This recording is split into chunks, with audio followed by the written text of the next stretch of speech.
கலைஞர் ஒரே பொண்டாட்டி கூட இருந்துட்டாரா? டிவிகேல இருந்து அவ்வளவுதான், அவன் பொண்ணை சொல்லி வைலாம் மிரட்டுறாங்க. 2.5 வயசு குழந்தைய நாசம் பண்ணி போடுறான். அவெல்லாம் என்ன ஆம்பளை? அவனுக்கு நீ என்னடா பண்ண சப்போர்ட் பண்ற? நீ முக ஸ்டாலின் சார் விஷயம் வந்து வெளியே வரல. அவருக்கு என்ன ஒரே தான் இருக்குதா? டிஎம்கே எந்த லெவலுக்கு வேணாலும் இறங்குவாங்க. அங்க போனா உன்னை சாவச்சிருவாங்க. சாவடிக்கும் தளபதிக்காக எங்க உயிரை கொடுக்கறது ரெடி. அண்ணன் தான், புரியுதுங்களா? அவங்க என்ன சொன்னாலும் எங்க அண்ணன் தான். அவ்வளவுதான். கண்டிப்பா ஜெயிச்சிருவாரு. அதுதான் பயத்துல வீடு வீடா போய் டிஎம்கே காரங்க என்ன தெரியுமா பண்றாங்க?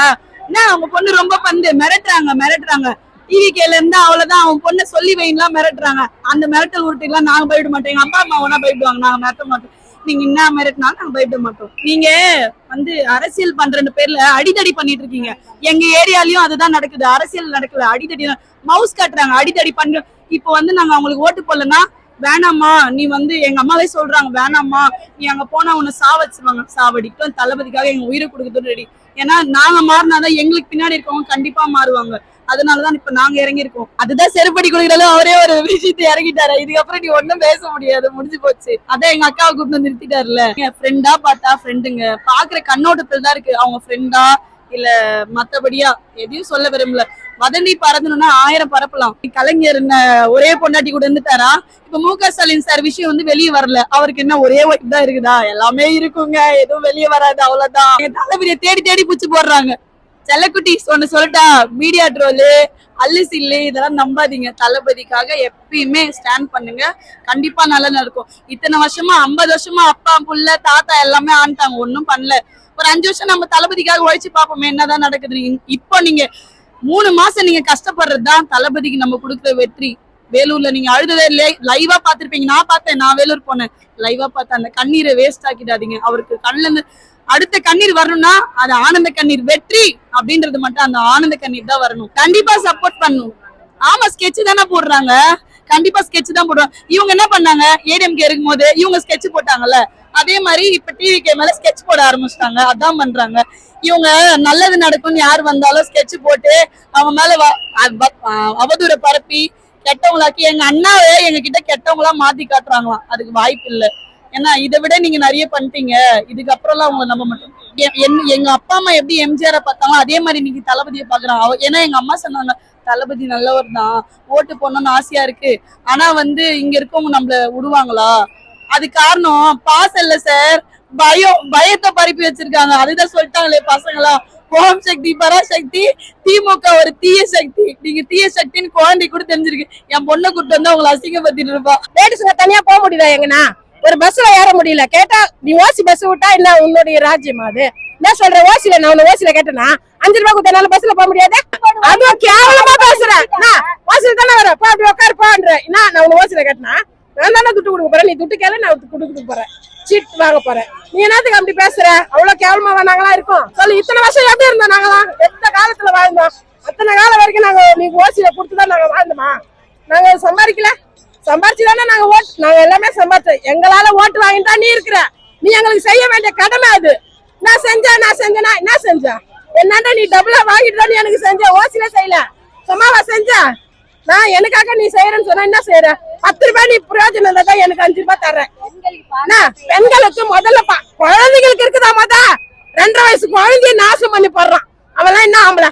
அவனுக்கு நீ என்னடா பண்ண சப்போர்ட் பண்ற? நீ அவனை ஒருத்தனை நடுரோட்டில் நிக்க வச்சு சாவடி. அவன் பார்த்து பாடு, அப்ப தெரியும் பாரு. பொம்பளைங்க மேல கை வைக்க மாட்டான். அவன் உன் மேல கை வைப்பான். லேடிஸ்க்கு ஐயோ என்ன பயப்படுறாங்கன்னு பயந்து போவான். ஆனா குழந்தைங்களுக்கு ஒரு பாதுகாப்பு விட்டுட்டு அப்படி உள்ள விட்டுட்டு வெளியே போக முடியல. என்ன அப்படி அர்த்தம்? இந்த வயசுல அவ்வளவு அநியாயம் பண்றானுங்க. அதுங்களுக்கு உங்களால வக்கு இல்ல. அதை முதல்ல பேசுங்க, அதை முதல்ல செய்யுங்க. அதுக்கப்புறம் ஏன் பேச வரீங்க? எம்ஜிஆர் எல்லாமே தடுத்துக்கணும் முன்ன வந்து நின்று நிறைய செஞ்சாரு. மக்களுக்கு அவ்வளவு செஞ்சாரு. அதே மாதிரி தளபதி செய்வாரு. லேடிஸ்ங்களுக்கு பாதுகாப்பு தளபதி தான். டிவிகே தான். டிவிகேவை தவிர வேற யாராலும் ஒண்ணும் நல்லா ஒத்து கொடுக்க முடியாது. டிவிகே மட்டும்தான். ஒரு கல்யாணத்துல சீப்பை ஒளிச்சு வச்சுட்டா கல்யாணம் நின்றுடும் சொல்லுவாங்க பாத்தீங்களா? அந்த மாதிரி எங்க தளபதிக்கு நிறைய இடையூறு கொடுக்குறாங்க. இதெல்லாம் தாண்டி அவர் வந்து அங்க சிஎம்மா நிக்கும் போது அப்ப தெரியும் உங்களுக்கு. வேற எதுவும் இல்ல, நாங்க பேசி எதுவுமே பண்ண போறது இல்ல. சிஎம் ஆக்கிட்டு நாங்க அதுக்கான பதில் நாங்க கொடுக்கிறோம். கண்டிப்பா அவங்க நினைக்கிறாங்க ஏதோ பொருளைய கலப்பி அவரை தப்பா ப்ரொஜெக்ட் பண்ணலாம்னு சொல்லிட்டு இதெல்லாம் இங்க வேலைக்கே ஆகாது. எங்க அண்ணன் எப்படின்னு எங்களுக்கு தெரியும். எங்க அண்ணன் தான், புரியுதுங்களா? அவங்க என்ன சொன்னாலும் எங்க அண்ணன் தான், அவ்வளவுதான். எந்த கட்சியிலயாவது தாய் மாமன் சொல்லிட்டு ஒரு சீன் கொடுத்துட்டாங்களா? இல்ல, நான் அண்ணன் சொன்னா அப்ப என் பசங்களுக்கு அவர் யாரு? தாய் மாமன் தானே. அதுதான் அவர் சொல்றாரு, அவ்வளவுதான். அவரு கண்டிப்பா அதை சொல்றது மட்டும் நிறுத்த மாட்டாரு, கண்டிப்பா செய்ய போறாரு. அது அவங்க பாக்கதான் போறாங்க, துண்டு போட்டு போகதான் போறாங்க. ஒரு நிமிஷம் பாருங்களேன், யாரு என்ன கொடுத்தாலும் தயவு செய்து நீங்க வாங்குங்க. அது எல்லாமே உங்களுக்கு உரியப்பட்டதுதான். அதனால குடுக்கறத வாங்காத இருக்காதீங்க. வாங்கிட்டு டிவி கேட்க ஓட்டு போடுவோம். ஏங்க 10 பேர் பன்னிங்க கூட்டமா தாங்க வரோம். கூட்டமா தான் வரோம். வந்து ஜெயிக்கும். எம்ஜிஆர் வந்து எப்படி ஜெயிச்சாரு? எம்ஜிஆருக்கு அப்புறம் 2வது டிவிக்கே தான் விஜய் சார் தான் வருவாரு. அவருதான் அண்ணன் தனியா நின்னாலே தனியா சிங்கம் போல ஜெயிப்பாருங்க. யாரும் தனிக்கு வேணாம், சிங்களா வந்து ஜெயிப்பாரு. அதே மாதிரி குடிய நிறுத்த சொல்றானுங்களே, குடியால உன்னால சாப்பிட முடியல. அந்த குடி குடிச்சிட்டு எத்தனை ஆம்பளைங்க எப்படி இருக்கானுங்க? எவனுக்குன்னா ஒருத்தனுக்கு அது குடியை நிறுத்தத்துக்கு முடியுதா? எங்க அண்ணன் வந்து கண்டிப்பா எல்லாத்தையும் நிறுத்துவாரு. ஜெயிச்சு முன்னுக்கு வந்து எல்லா லேடிஸுங்களுக்கும் தொண்டை நிப்பாரு. அண்ணனுக்கு அண்ணனா, தம்பிக்கு தம்பியா, புள்ளைக்கு புள்ளையா எங்க அண்ணன் வந்து நிப்பாரு. தாய் மாமா சீர் தானே எங்களுக்கு ரொம்ப பிடிச்சிருந்தது. தளபதி எது கொடுத்தாலும் சரி, தளபதிக்கு தான் எங்க ஓட்டு. தளபதி வந்து அவர் சொல்லியிருக்க எல்லா அறிக்கையும் வந்து கண்டிப்பா அவர் நிறைவேற்றுவாரு. இது வரைக்கும் நிறைய பேர் சொன்னாங்களா நிறைவேற்றுறேன்னு, இதுல எதுவுமே எங்களுக்கு எல்லாம் வந்து சேரவே கிடையாது. ஆனா தளபதி வந்துட்டாருன்னா ஃபர்ஸ்ட் பெண்களுக்கு பாதுகாப்பு, வேற எதுவுமே எங்களுக்கு தேவையில்லை. நாங்க கேக்குறது பெண்களுக்கு பாதுகாப்பு, அது எங்க தளபதி கிட்ட இருக்குது. நாங்க நம்புறோம். எங்க எல்லார் ஓட்டுமே டிவி கேக்குதான். முக்கியமா பெண்களோட ஓட்டு, பெண்களோட ஓட்டு எல்லாமே தளபதிக்கு தானா.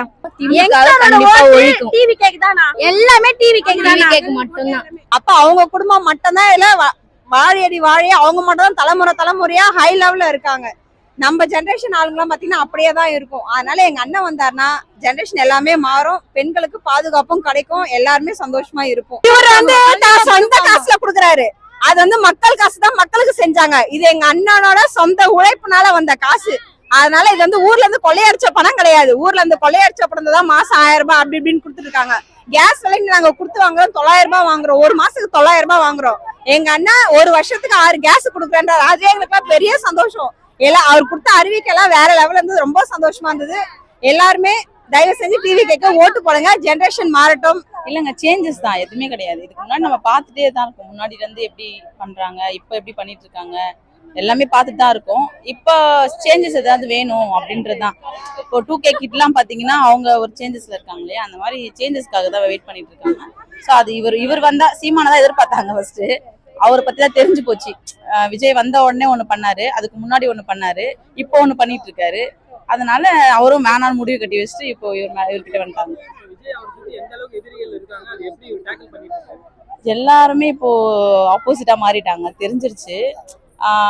அது தெரியல, அது எப்படி ஹேண்டில் பண்ண போறான்னு எங்களுக்கு பார்த்தாலே பயமா இருக்கு. ஒரு பக்கம் அவரை பார்த்து பாவமா இருக்கு, இவங்க எல்லாம் என்னென்ன பண்ண போறாங்கன்ட்டு. இப்போ எங்க ஏரியாலாம் பாத்தீங்கன்னா அவரை பத்தி இப்போ நீங்க ஒரு நியூஸ் ஒன்று சொல்லிட்டு இருக்காங்க. இப்போ சங்கீதா மேடம் பத்தி வச்சு நியூஸ் சொல்லிட்டு இருக்காங்க. ஆனா எல்லாரோட மனசுல என்ன இருக்குன்னா, பாவம் இந்த மனுஷன் இப்பெல்லாம் பண்றாங்களே, எதனா பண்ணிட்டாங்கன்னா என்ன பண்றது, இப்படிதான் அவங்களோட இது வந்துச்சு.